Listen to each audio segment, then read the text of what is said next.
Welcome back to Contemporary Conversations on Christian Classics, where we explore timeless Christian content that continues to inspire today. It's great to be back.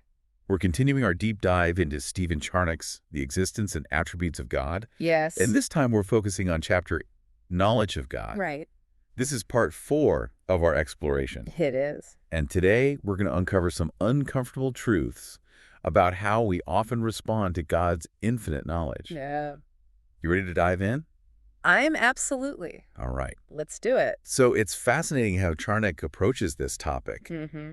He doesn't shy away from pointing out the ways we can actually distort and even deny God's omniscience. That's right. He uses some strong language, He does. saying that certain practices actually challenge God's unique knowledge. Yeah. That we can, in a sense, invade God's rights. Invade God's rights. That's a strong statement. It is a strong statement. So what does he mean by that? Well, What kind of practices is he talking about? he gives 3 specific examples, and one might surprise you. Praying to saints. Okay. Charnock argues that by praying to saints, we ascribe to them an attribute that belongs solely to God. Omniscience. We're implying that these deceased individuals somehow have the capacity to hear and understand our prayers from countless people all at the same time. I see what you mean. Yeah, That would require a level of awareness that Right. only an all-knowing God could possess. exactly. But what about the argument that saints can intercede for us? Does Yeah. Charnock address that? He does, and he's not necessarily denying that possibility. Okay. His point is more about recognizing where true omniscience resides. Okay. When we pray to saints, we're essentially placing them in a role that belongs only to God. Mm-hmm. It's a subtle shift in our understanding of who truly holds all knowledge and power. So it's less about whether saints can intercede, Yeah. more about recognizing the unique Yeah. and absolute nature of God's omniscience. Exactly. And then Charnock goes on to discuss another way we might encroach on God's domain. Excessive curiosity, especially about the future. I can see where this might be heading. Yeah. We often try to figure everything out, plan for every possibility. Right. But is Charnock saying that all curiosity is bad? Not necessarily. Okay. He distinguishes between healthy curiosity that leads to learning and growth and the kind of obsessive curiosity that seeks to pry into things that God has intentionally kept hidden. Okay. He uses the example of people abandoning their practical studies to pursue things like the Philosopher's Stone or delving into magic and astrology trying to uncover the future. Right. They become so consumed with knowing what's going to happen that they neglect their present responsibilities. It's almost as if they're trying to wrest control of the future from God's hands. Yes, and in doing so, they demonstrate a lack of trust in God's plan. Mm-hmm. It's like saying, God, I don't trust your timing or your wisdom, so I'm going to try to figure it out myself. That's a powerful point. It is. So we've covered praying to saints and excessive curiosity. Right. What's the third example Charnock gives of how we might be invading God's rights? His third example is something that might seem more mundane, but it's equally profound. Swearing by creatures. Swearing by creatures, Yeah. you mean like I swear by my cat or something like that? Exactly. Okay. It might seem like a small thing, but Charnock argues that it actually elevates the creature to God's level. Okay. Think about what swearing is. Mhm. We're invoking a witness to the truth of what we're saying. Right. So when we swear by something other than God, we're essentially saying that this creature holds the same infallible knowledge and authority as God does. So even seemingly insignificant actions like that can reflect a misunderstanding of God's unique attributes. Yes. It sounds like Charnock is really calling us to examine even the smallest details of our lives in light of God's omniscience. He is. Yeah. He wants us to see how easy it is to slip into ways of thinking and acting that diminish God's glory and encroach upon his rightful place in our lives. But he doesn't stop there. Oh. He also talks about how we can presume upon God's omniscience. Presume upon it. Yes. What do you mean by that? Imagine this. You decide to skip praying because God already knows what I need, right? Right. Charnock would argue that this kind of thinking completely misses the point of prayer. Oh, yeah. Prayer isn't about informing God. It's about aligning our hearts with his will. That makes sense. Yeah. It's about acknowledging our dependence on God, Right. seeking his guidance, and surrendering our desires to him. Right. It's about cultivating a posture of humility and dependence. Yeah. Neglecting prayer, because God already knows, Yeah. suggests that we think we understand the purpose of prayer better than God himself. Right. And that can be a dangerous form of pride. It can. It's like saying, I've got you figured out, God. I don't even need to talk to you anymore. Exactly. And this presumption on God's omniscience can manifest in another way. Partial confessions. Yeah. You mean like admitting some sins but hiding others? When we do this, we're essentially implying that we believe God has limited knowledge, like a human judge who can only assess what's presented to them. I see. It's as if we think we can outsmart God by withholding certain information. Trying to play hide and seek with the one who sees all. Right. Doesn't seem like a very effective strategy. Not at all. No. It reveals a lack of trust in God's mercy and grace. Okay. We think we can protect ourselves by hiding our sins, but in reality, we're only cutting ourselves off from the healing and forgiveness that God longs to offer. So we've talked about invading God's rights and presuming upon his omniscience. Yeah. How do those things actually play out in our everyday lives? Right. Does Charnock get into that at all? He does. Okay. In fact, he gets very practical when he discusses what he calls the practical denial of God's knowledge. Okay. And this is where things get really interesting. Right. Because he's challenging us to examine whether we truly live as though God sees everything. That's a pretty convicting thought. It is. So how does he unpack this idea of practically denying God's knowledge? Well, he starts by asking a very simple question. Do we only avoid sin when other people are watching? I see. It's like that old saying, if you wouldn't do it in front of your grandmother, you shouldn't be doing it at all. Right. But in this case, it's about recognizing that God is always watching. Yeah. Not to condemn us, but because he loves us and wants what's best for us. It's like we're trying to live a double life. Yeah. One for the public and one for when we think no one is looking. Right. But God sees both. He does. And he sees the dissonance between our outward actions and our inward motives. Precisely. And he's not just concerned with outward actions. No. He's also concerned with the sincerity of our worship. He is. Do we offer God outward displays of devotion without genuine heart engagement? Yeah. So it's not enough to just go through the motions. No. Charnock would say that's another way we practically deny God's knowledge. We're putting on a performance for God, but our hearts are far from him. It's a form of hypocrisy that ultimately dishonors him. And I imagine this ties back to the idea of partial confession. Yes. If we're only willing to be honest with God about certain aspects of our lives, it suggests that we don't truly believe he sees everything. Yeah. We're still trying to maintain control, Right. to curate the image we present to him. Exactly. And Charnock takes us a step further by discussing something that can be pretty uncomfortable to think about. Yes. The tendency to harbor evil thoughts. Right. He asks whether anyone would indulge in such things if they truly believed God saw everything. That's right. That's a challenging question, It is. because our thoughts can often feel like our own private domain. Yeah. But Charnock is reminding us that they matter to God. They do. They reveal the true state of our hearts. Right. And if we're not willing to bring our thoughts into the light of God's presence, it suggests that we're still clinging to a sense of privacy and autonomy that ultimately doesn't exist. That he's pushing us to consider what our lives would look like if we lived with a constant awareness that God sees not only our actions, but also the deepest thoughts and intentions of our hearts. Yes. A daunting thought, Yes. but it also has the potential to be incredibly liberating. It does. Because if we can surrender even our thoughts to God's scrutiny and love, then there's nothing left to hide. Right. So we've covered a lot of ground in this first part of our deep dive into God's omniscience. We have. We've explored how we can injure, presume on, and practically deny this attribute of God. Yeah. And while it might seem like we've been dwelling on the negative, Yeah. it's important to remember that Charnock's purpose isn't to condemn us. That's right. He wants us to understand the gravity of our actions, yes, Yes. but he also wants us to experience the incredible comfort and strength that comes from knowing that we serve a God who sees and knows all. Absolutely.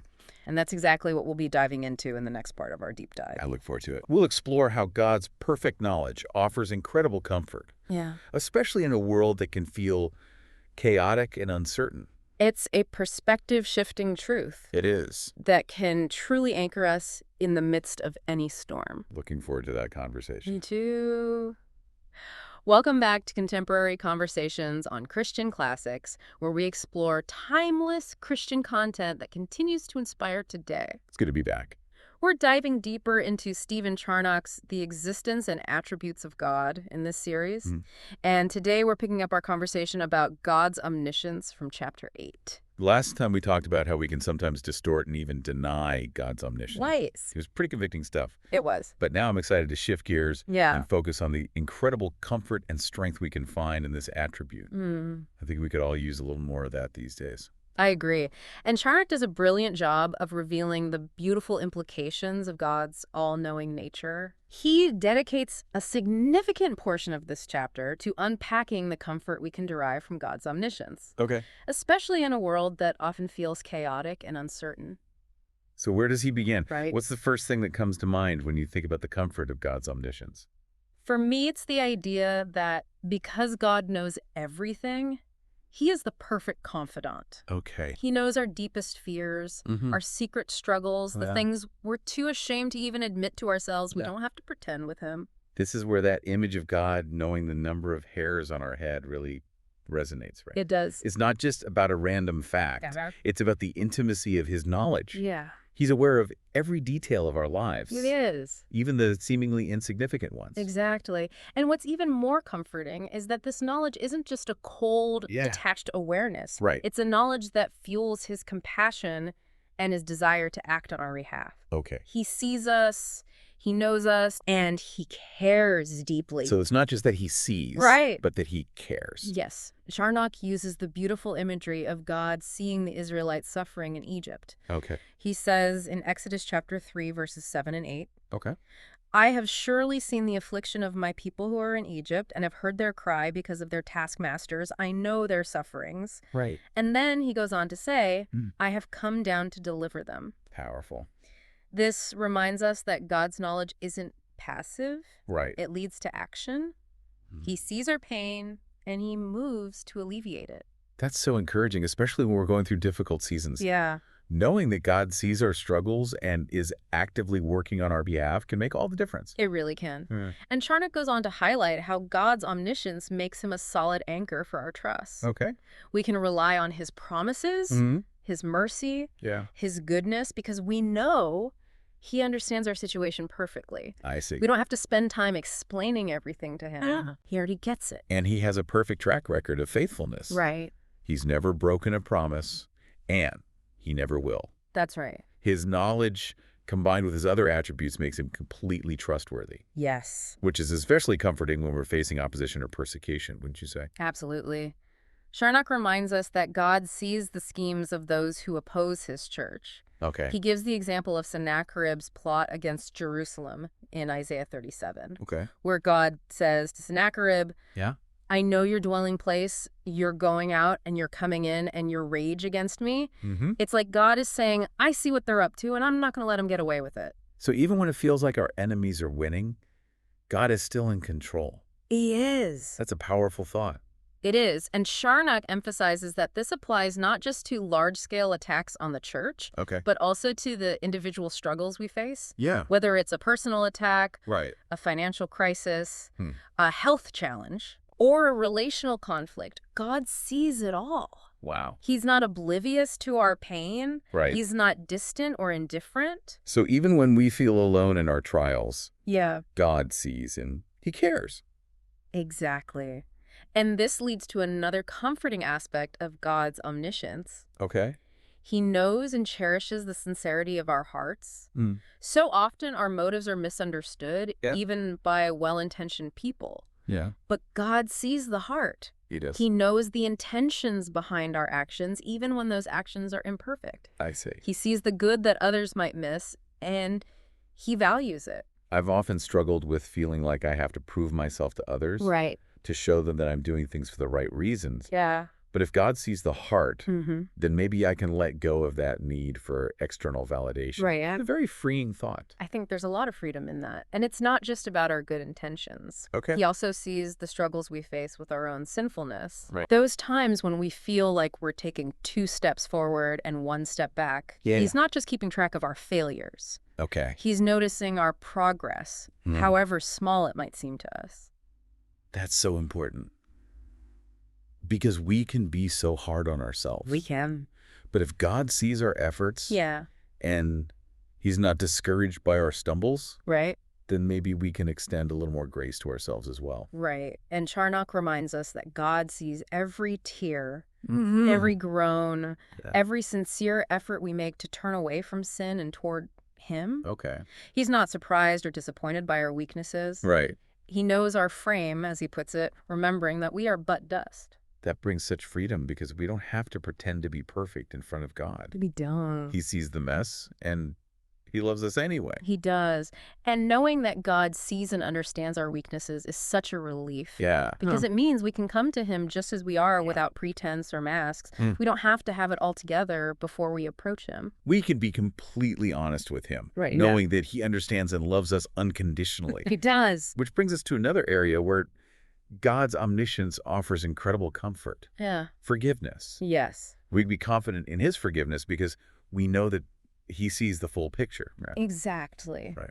Charnock emphasizes that God pardons according to his own knowledge, Okay. which is far greater than our own understanding of our sins. Right. He knows every wrong thought, every selfish motive, every hidden transgression, yet he chooses to extend grace and mercy to us. Wow. And it's not because he's overlooking our sin or minimizing its seriousness. Right. It's because he sees the perfect righteousness of Christ. Okay. His omniscience encompasses both our sinfulness and the infinite value of Christ's sacrifice on our behalf. So he's not just sweeping our sin under the rug. No, not at all. No. He sees the complete picture, and he chooses to forgive us based on the merits of his Son. Wow.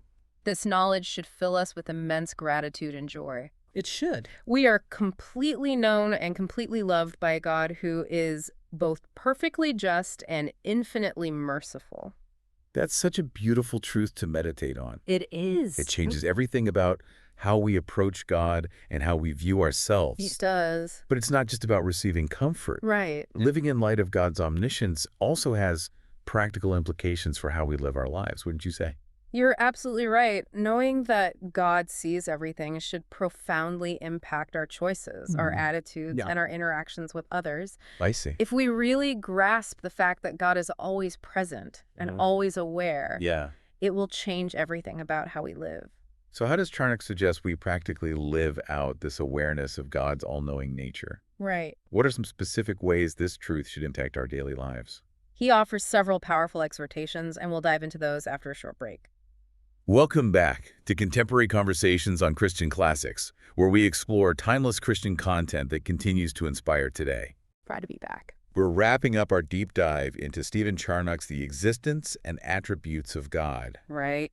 And specifically, we've been exploring the profound concept of God's omniscience and how it can bring incredible comfort to believers, It can. especially as we navigate the uncertainties and challenges of life. Absolutely. We've covered a lot of ground, from how we can sometimes distort God's omniscience Yeah. to the deep comfort we find in his all-knowing care. Right. But one question keeps coming back to me. Okay.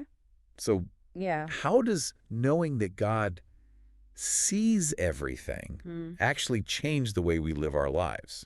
That's the question, isn't it? Yeah. And Charnock doesn't leave us hanging. Okay, good. He gives us some very practical and specific ways this knowledge should impact our lives. Okay, I'm all ears. All right. Give me the takeaways. Well, first and foremost, it should make us radically sincere. Okay. Imagine approaching every task, every conversation, Yeah. every prayer with the awareness that God is watching, Yeah. not to condemn us, Right. but to guide and empower us. Mm-hmm. There's no room for pretense or hypocrisy when we live in the light of God's all-seeing eye. It's like that verse in Hebrews chapter 4, verse 13. Right. And no creature is hidden from his sight, but all are naked and exposed to the eyes of him to whom we must give account. Right. It's a pretty sobering thought. It is sobering, but it's also incredibly freeing. Yeah. Because if we can embrace the reality that God already knows everything about us, we can let go of the need to impress others or pretend to be someone we're not. Yeah. We can be authentically ourselves, flaws and all. So no more putting on a show. No. No more trying to curate the perfect image for others or even for God. Right. Just raw, honest living before the one who knows us better than we know ourselves. Exactly. And this sincerity naturally flows into humility. Okay. Knowing that God sees every flaw, Yeah. every selfish motive, every hidden sin, I see. should make us incredibly humble. There's no room for arrogance or self-righteousness when we truly grasp the depth of God's knowledge. It reminds me of what the Apostle Paul said in 1 Corinthians chapter 4, verse 5. Therefore judge nothing before the time, until the Lord comes, who will both bring to light the hidden things of darkness and reveal the counsels of the hearts. Then each one's praise will come from God. That's a great passage. It's such a relevant passage. Yes. It reminds us that God is the ultimate judge. He is. And he sees the full picture. Yeah. We don't need to compare ourselves to others or try to earn God's favor through our own efforts. Right. He already sees our hearts. Yeah. And he loves us unconditionally. He does. So we can let go of that need to impress others or prove ourselves. Yes. Our only audience is God, and he already knows the truth. That's right. And that humility leads to a deeper reliance on God in every situation, doesn't it? Absolutely. We begin to recognize our own limitations, our proneness to wander, our need for his constant guidance and strength. We're not meant to navigate this life on our own. It's like having a personal GPS system, right? But one that knows not just the best route, but also the condition of our vehicle, Yeah. our emotional state, and the potential hazards along the way. I love that analogy. It's a good one. And just like we wouldn't ignore the directions of a reliable GPS, Right. we should be attentive to God's guidance, knowing that he sees the bigger picture and wants to lead us on the best path. This ties back to what we discussed earlier about presuming on God's omniscience. It does. Instead of neglecting prayer or thinking we can handle things on our own, Right. we should constantly be seeking his wisdom and direction. Yes. And remember, he doesn't just know our needs. He has the power and the willingness to meet them. I see. He's not a distant observer. Right. He's an engaged father who delights in providing for his children. Like Matthew chapter 6, verse 32 says, "For your heavenly Father knows that you need all these things." We can trust him to provide because he's already aware of what we need even before we ask. That's right. So if we truly grasp the significance of God's omniscience, Yeah. it should lead to a life marked by sincerity, humility, Right. and a deep dependence on God. Exactly. We'll walk differently, Yeah. pray differently, and relate to others I love differently. great. Our entire perspective will shift. It will. It's a radical transformation, Yes. but it's also incredibly freeing. It is. Imagine the peace that comes from knowing we're fully known and fully loved by the God who sees all. Absolutely. That peace empowers us to live boldly and confidently, It does. knowing that we're never truly alone and that God is working all things together for our good. So good. And that brings me to a final thought I'd like to leave our listeners with today. Okay. We've talked a lot about God's knowledge of our past, present, and future. We have. But what about his knowledge of our potential? Mhm. What could we accomplish? What impact could we have if we fully surrendered to his guidance Right. and allowed his power to work through us? It's an incredible thought to consider. It is. What possibilities could unfold if we lived every moment with a deep awareness that the God who knows all is also the God who empowers all? That's the adventure of faith, isn't it? It is. Walking in step with the all-knowing God and discovering the incredible things he can do through us.